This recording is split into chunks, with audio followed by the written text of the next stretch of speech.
Good morning all of you. आज हम आप लोगों को पढ़ाएंगे कक्षा 9 NCERT मैथ का चैप्टर नंबर 1 संख्या पद्धति। संख्या पद्धति पढ़ाने से पहले हम लोगों को इसका बेसिक जानकारी होना बहुत ही ज़रूरी है। तो इसके बेसिक के लिए हम कुछ परिभाषाओं के माध्यम से आप लोगों को अवगत कराते हैं। आइए इसमें सबसे पहले हम जानते हैं कि संख्याओं के प्रकार। तो संख्याओं के प्रकार में सबसे पहले हमें प्राकृतिक संख्याओं के बारे में जानते हैं। तो प्राकृतिक संख्याएं होती क्या हैं? जिनसे वस्तुओं की गिनती की जाती है प्राकृतिक संख्याएं कहलाती हैं। अर्थात जिनसे वस्तुओं की गणना की जाए प्राकृतिक संख्याएं कहलाती हैं। उदाहरण के लिए हम ले लेते हैं 1 2 3 4 5 डॉट डॉट इनफाइनाइट अनंत तक। अर्थात एक से लेकर अनंत तक की संख्याएं प्राकृतिक संख्याएं कहलाती हैं। कहीं कहीं पर आपको परिभाषाएं ये भी मिल सकती हैं कि 1 से लेकर 9 तक की संख्याओं को प्राकृतिक संख्याएं कहते हैं। उसके बाद बात आती है कि पूर्ण संख्याएं किसे कहते हैं। तो सबसे पहले हम जानते हैं कि पूर्ण संख्याएं होती क्या हैं। तो शून्य सहित सभी प्राकृतिक संख्याओं को पूर्ण संख्या कहते हैं।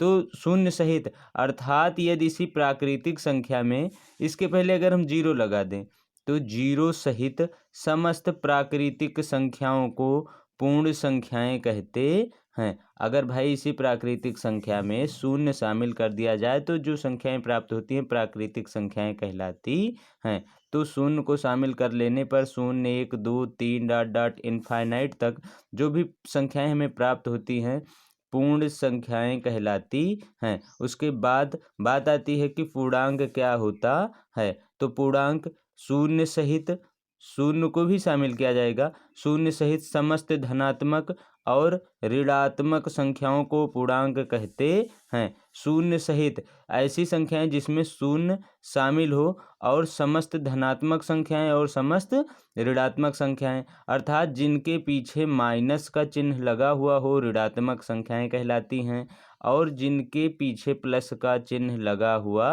हो। वैसे जिन संख्याओं के पीछे किसी का चिन्ह नहीं लगा हुआ था वैसे ही वो धनात्मक संख्याएं कहलाती हैं।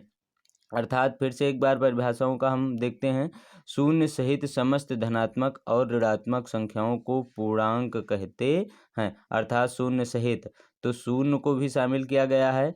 1 2 3 ये सब धनात्मक संख्याएं हैं और -1 -2 -3 यहाँ इनफाइनाइट अनंत तक ये समस्त संख्याओं के सम्मिलित रूप को पूर्णांक कहते हैं। धनात्मक पूर्णांक की जानकारी के लिए हम ये भी कह सकते हैं कि शून्य के दाहिनी तरफ जाने पर जितनी भी संख्याएं हमको प्राप्त होती हैं ये सब धनात्मक पूर्णांक और शून्य के बाईं तरफ जाने पर -1 -2 -3 इस तरफ की समस्त संख्याएं ऋणात्मक पूर्णांक कहलाती हैं।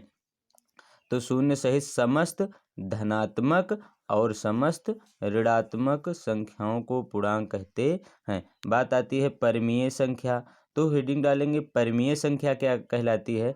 कहीं कहीं पर परिमेय संख्याओं की परिभाषाएं ऐसे भी मिलती हैं कि ऐसी संख्याएं जिनको हम P/Q के रूप में लिख सकते हैं परिमेय संख्या कहलाती है। वो उसी प्रकार ये भी परिभाषा है कि ऐसी संख्या जिसे हम अंश एवं हर के रूप में लिखा जा सकता है परंतु हर कभी शून्य के बराबर न हो परिमेय संख्या कहलाती है। उदाहरण के लिए हम ले लेते हैं 1/2।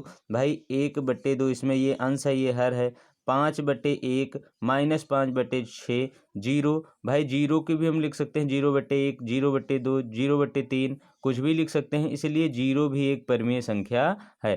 तो 0.5 बार जो इसके ऊपर एक 5 के ऊपर एक लाइन खींची हुई इसको हम बोलते हैं बार।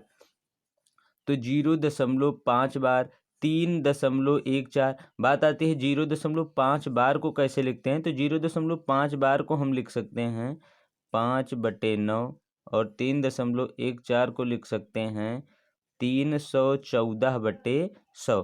तो ये भी अंश और हर के रूप में हो गया और ये भी अंश और हर के रूप में हो गया। अतः इन सभी संख्याओं को परिमेय संख्या कहते हैं। आइए 0.5 बार को कैसे हम लिख सकते हैं, इसको एक बार हम देख सकते हैं रफ के माध्यम से। जैसे 0.5 बार लिखा हुआ है, 0.5 बार को हम 5/9 लिख लेंगे। अगर इसके ऊपर 0.12 बार इसके ऊपर दो संख्याओं पर लिखा हुआ है तो दो संख्याओं पर बार लगा हुआ है, एक जो लाइन खींची गई इसको हम 12/99 लिख सकते हैं। 3.14 को हम लिख सकते हैं 314/100। अतः ये समस्त संख्याएं क्या हैं, परिमेय संख्याएं कहलाती हैं।